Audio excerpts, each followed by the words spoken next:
walked in here to threaten me. Fucking right, I walked in here to threaten you. You're behaving like a mama, Luke. Capiche? You walk in here, you don't show the club no respect. You're acting like a real scumbag.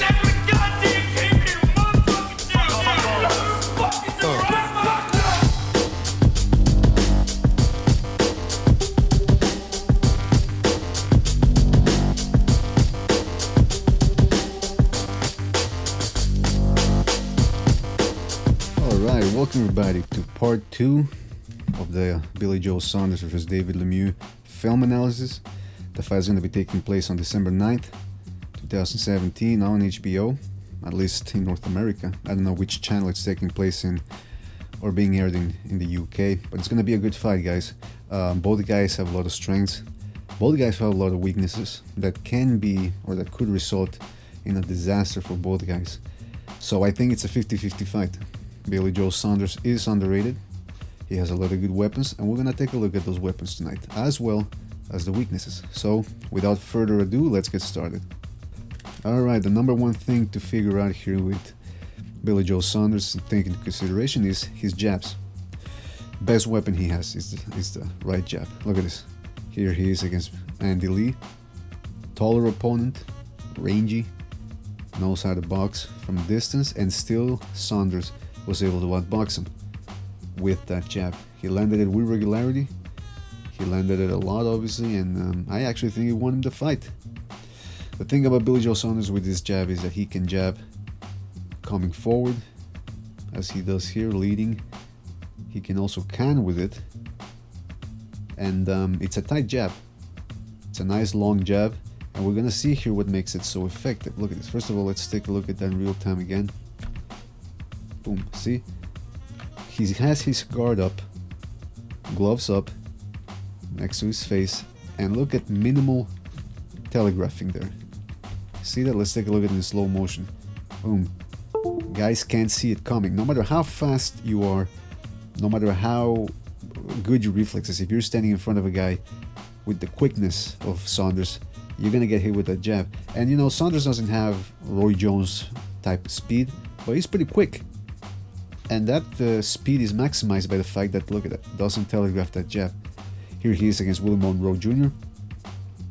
Now again, another southpaw with good reflexes.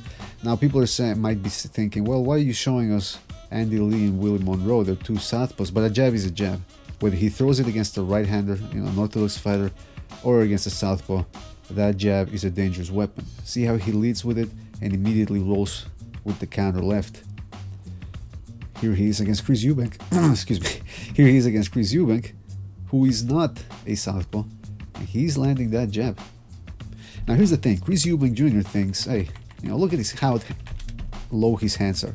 He's thinking, I got good reflexes, I'm a good defensive fighter, I'm gonna make Billy Joe Saunders miss. Billy Joe Saunders does not mess around with that left jab. I mean that right jab. Look at how he lands it.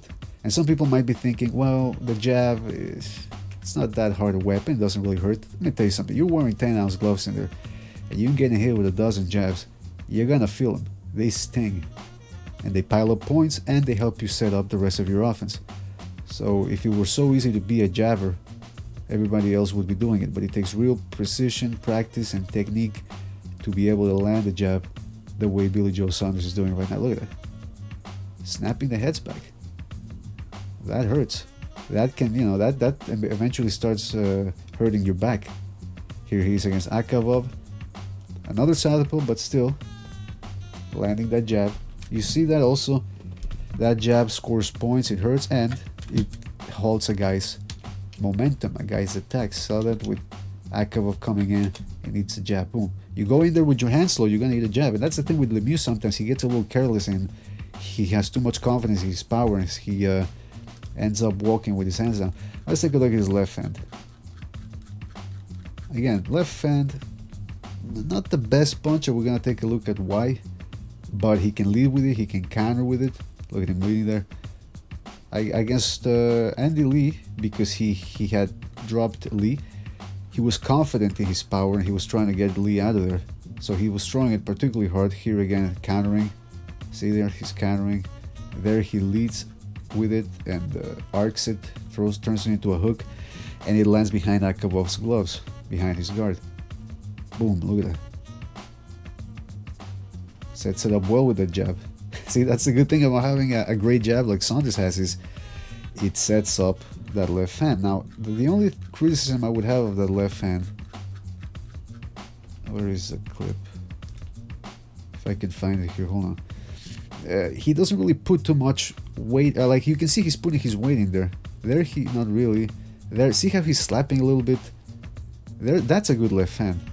But as you can see here, see how that left hand, he doesn't really turn it over all that much. I think there's a better clip later on. But that's a good left hand right there. He hurt, or at least stunned you make a little bit, force him to clinch. I think this is the clip I was referring to. No, there he turned it over pretty good. This is the left hand I'm talking about. See how this is the best angle we're gonna get of how he throws the left hand. See how his palm is already facing downwards?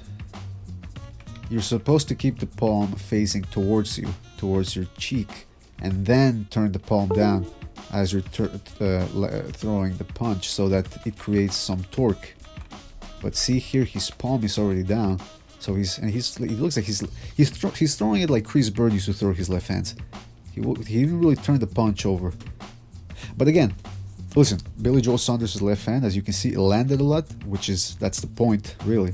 Second part is to hurt somebody, but those left hands, even though they're not knocking guys out cold, they're still stinging the opponent. They're still scoring points, and that's what Billy Joe Saunders does. He scores points. He's not gonna go in there looking to knock out Lemieux.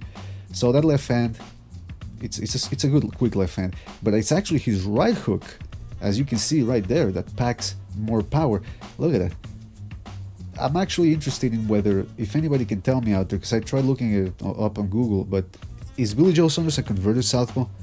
Because I haven't heard anything about it, I haven't read anything about it. I tried finding some articles about it, and I watch fights normally with the sound off, so I don't hear what the commentators say, so I don't know if they've ever mentioned it before. But if somebody in the comment section can tell me if Billy Joe Saunders is indeed a converted southpaw, that would be great, and it would explain why his right hand is actually so much better than his left. Look at that, doubling the hook over, and this is a combination that I love from Billy Joe Saunders. It's what Pacquiao does too. He feints with the left, with the right, goes to the left to the body, and then boom, he makes guys with that left hand, lowers guys' hands, and he's able to go to upstairs with the right. And why am I including this clip of Lemieux? Because as you can see here against Rios, who was able to land a lot of shots on Lemieux, as we saw in the first part of the film analysis, he threw that long overhand left. Now look at Lemieux's left hand, low. So if Saunders throws it to the body, that left hand, he can come upstairs with the right. Problem is, look at how fast Lemieux counters with the left hook. And we're going to talk about the left hook and the openings that are there later on. But it's a combination again. Look at this, boom, boom, boom. Real quick. And then there he followed it up with a right uppercut. There, 2-1, 2-1. He moves right away. Here I'm just showing you this clip about how Billy Joe Saunders isn't really an inside fighter, but he does have a couple of tricks up his sleeve. If you get too close to him, he will hold your head down like that. Also there, pretty good left uppercut. And if you saw the first part of the film analysis where we analyzed Lemieux's weaknesses, you will find out that Lemieux is open for left uppercuts. And this is the punch that's really going to be important, that left uppercut to the body, right there. Again, watch the first part of the analysis and look at how many left uppercuts Rios was able to land on Lemieux, especially to the body. And Saunders is going to want to do that. That's why we're going up here. We're going to talk about the body work. Saunders is going to want to do some body work. Lemieux swings, he leaves himself open with his power shots. Those power shots, he puts everything into them. So if he misses, it takes a lot of energy out of him. And between those body shots, between those wild swings of him, get some body shots in, so you double the amount of energy that he's going to lose. So let's take a look at this body work from Saunders. Not the best body puncher when it comes with his hooks. As you can see there, kind of wide, kind of slapping with them. They don't seem all that hard, but there is a punch that really is gonna do some damage. Straight left. See how he counters? He ducks low and boom. And see how he's doubling Eubank over, giving him a taste of his own medicine. Look at that. Ooh, doubles him over. He's gonna want to go downstairs against Lemieux. Slow him down. Right hooks again. The right hook to the flanks, not as good. But when he puts combinations together, and this against Gary O'Sullivan, Lemieux's a little bit like Gary O'Sullivan in the sense that he keeps his guard up. That's basically his first line of defense, the guard. So he leaves himself open and he can allow somebody like Saunders, who has quick hands, to tee off on him. But it's actually Saunders' straight left to the body that actually seems to carry more pop. So he's going to want to get underneath Lemieux's hooks and land that punch. Here, look at this speed. This is part of Saunders' combination of reflexes, hand speed, and foot speed. See here, he boom, leans back, counters immediately with the right jab, ducks, slips, rolls, whatever you want to call it. I don't know, it's like a half-half type of defense there. He ducks Lee's left hand, comes back with the left of his own, boom, and that right hook got caught in the ropes if he would have landed it. But you can see that Saunders is operating on a high level here, high intensity exchanges, and he's able to keep his composure. Here he's controlling Monroe on the ropes, using the right hand to control him. And look at that, little steps back. That's his first line of defense, Billy Joe Saunders. The footwork, look at that. See how he makes a miss? So good control of distance, good combinations. Not the strongest, but good hand speed, mixing the punches up. There he's controlling. Look at that, right elbow, keeping Monroe down, hits him on the top of the head, a little shot. He's still holding him again, tries to get a good shot, but by that time it wasn't an illegal shot there because it landed right on the chin. So Saunders, you know, veteran moves right there. He's gonna want to use them against Lemieux because Lemieux does not really do a lot of dirty stuff when he clinches. He's not a clinch punch type of guy, so that's an opening right there for Saunders there. He has an advantage on the inside when it comes to clinches and a little bit of the rough stuff. Here we're looking at his feint. Again, remember, Lemieux does not feint at all, as I showed you in the first part. And as you saw there, Saunders does feint. In terms of defense, pretty good from Saunders. His first line of defense, like I said, are his feet. There you see him parrying very well as well. He can block shots when he has his hands up.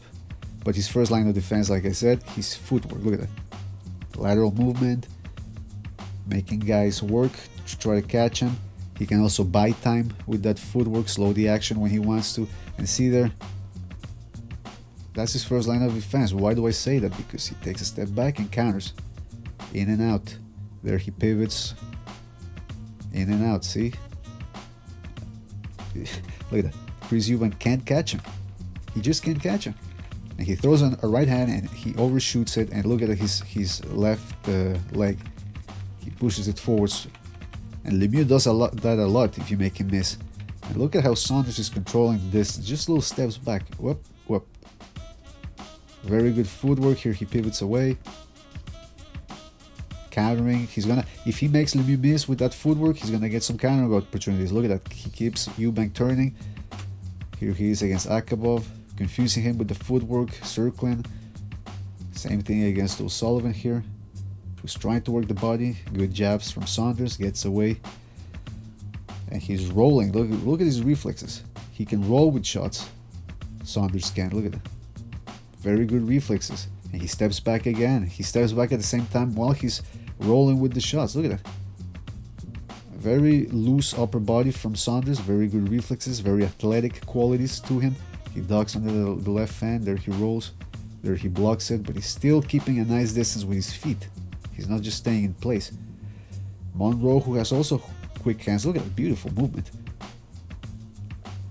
And Monroe can't catch him. Look at that. Boom, boom. Quick shots, and Saunders very good reflexes. Look at that.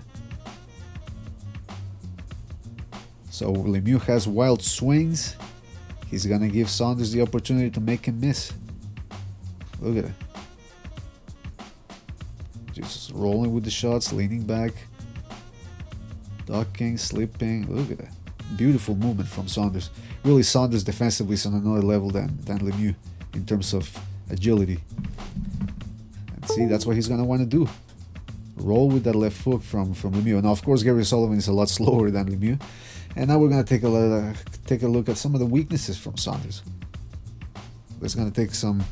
Look at that. First of all, I talked about his reflexes, but sometimes he keeps his hands down, like there. He can't lean back quick enough, and he catches shots like there. And there, catches a jab, boom, left hand. Again, these guys, Monroe, Akavov, not really big punchers, but Lemieux is a big puncher, so Saunders is going to want to limit the amount of times that he gets hit, because obviously this is professional boxing, you're going to get hit, but really try to minimize it against a big puncher like Lemieux. Here what I'm showing you is the guard. Saunders' guard isn't all that good. See here, this is the best angle. Hands are low, puts him up way too late, and doesn't even close the guard. He just has him around his temples and catches jabs. And this is bad because he's able to land a lot of jabs, which is his best weapon, but then he can get caught with them as well. So, and that's the other thing. Look at every time he jabs. I hope you've noticed this pattern. When he jabs, he keeps his head on the same axis. He doesn't jab from an angle. And that prevents him from, and that gets him hit. See, head, same angle. Here you see him hands down. Not gonna want to do that against Lemieux. Don't even try it, because that type of power that Lemieux has, he's never faced before. And Saunders seems to have a pretty good chin because he gets hit with some good shots like there, and he's able to take it. But again, why try proving that you have a good chin against a puncher like Lemieux? Don't. I mean, it's not necessary. And here, criticism I have of Saunders is, look at that. He throws the left hand, and look at his right hand. Way too low, catches a left hook. And as you can see in the first part of the analysis, where we focus on Lemieux's strengths, he can counter with a left hook. There again, right hand low, and just barges in. Gets caught with a left hook. Could be lights out if he gets hit by Lemieux. See here, look at this. He's barging in, and he drops the left as he's throwing the right, drops the right as he's throwing the left, and he's wide open for a left hand. I don't like that. I don't like it from Billy Joe Saunders. And there, look what happens there. Gets caught with a left hook. Gets caught with a right hook there. Has to bring those hands up if he's gonna attack. Has to stay sharp. 12 rounds he's gonna have to stay sharp. There on the ropes. Languishes on the ropes and can't make his opponent dodge. I mean, he can't dodge all the punches that his opponents throw. Here, that's the other thing, is he takes body shots. He takes them pretty well. Listen, he has good endurance because he can take those body shots, but he's open for body shots. See there? Throws a jab. Akavov goes downstairs with the left, and Billy Joe felt that. And how do you know he felt that? Because look at this. Oop. In the next sequence, Akavov goes down as if he's about to go with a body shot, and Billy Joe Saunders covers that area up pretty good and pretty quickly because he felt those shots. There he's getting worked over on the ropes, and that's the other thing of Billy Joe Saunders. Not really an inside fighter. Yes, he can clinch and buy time and survive and pull the head down and everything, but when it comes to actual inside work, he can get outboxed and outfought in there, and that's Lemieux's.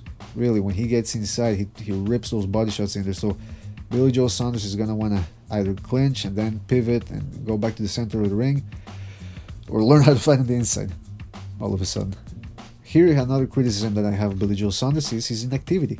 As the fight reaches the late stages, he tends to tire, and his punch output goes down. His activity rate goes down. See there, he stops. He'll keep jabbing, he'll keep moving, but the hands stop moving. There, he's trying to make Eubank miss, but he's not really working with his hands. There, finally throws a left. There, he's tired. Looks as if he's about to go down, but he doesn't, because he knows how to slow the action down, which is one of his strengths. He's a veteran, Billy Joe Saunders. He's got some veteran skills inside of him. He can slow down the action with his footwork and with his clinches, but again here against Akavov, close fight, closer than he would have liked, and he's not letting his hands go. No, he's jabbing a little bit, but he's not throwing power punches. You need to throw power punches. I mean, he's got like I said, excellent jab, but if you're not landing power punches, the fight gets closer. The judges love power punches. Here again against Gary O'Sullivan, languishing on the ropes, not punching.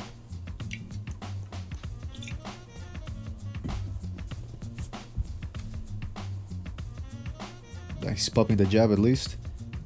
So, but like I said, he's been tired before, but he knows how to slow the action down. So if you're a Billy Joe Saunders fan, there's hope for him that he's not gonna look that way against Lemieux. Here I'm just showing you how he's not much of an attacker. When it comes to attack, he's a much better counter puncher. When it comes to attacking, he overshoots the distance right there. There again, overshoots the distance, and he allows Eubank to hold him. Now, at this point, I'm thinking, after analyzing the fights, both fighters, who has more weaknesses and who has more strengths. It's kind of hard to tell. I think this is why it's a 50-50 fight. I see that people are torn over who to choose. Some people think that Saunders is overrated. Some people think that Lemieux sucks because they think he's just a power puncher.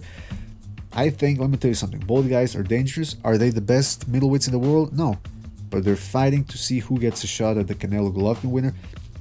And I think, to sum it up, I'm gonna quote Canelo giving my fight, who left a comment in the first part of in the first video of the film analysis, and he said Lemieux is not very good at the middle distance, so it's imperative that Billy Joe Saunders keeps him at the end of his jab.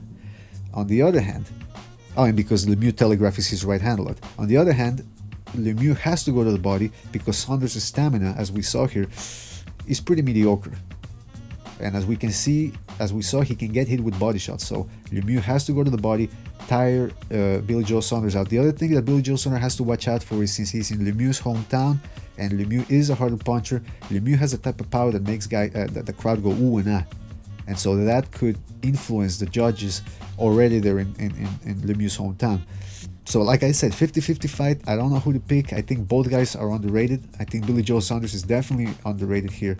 Did I say overrated before? I meant underrated. Both guys are definitely underrated. And Billy Joe Saunders especially, because he mostly comes in as the underdog in most fights, and he always comes out on top. And Lemieux has out of this world power. So tell us what we got wrong, what we got right. Don't forget to like and subscribe, and we will see you on the next one. Take care, folks.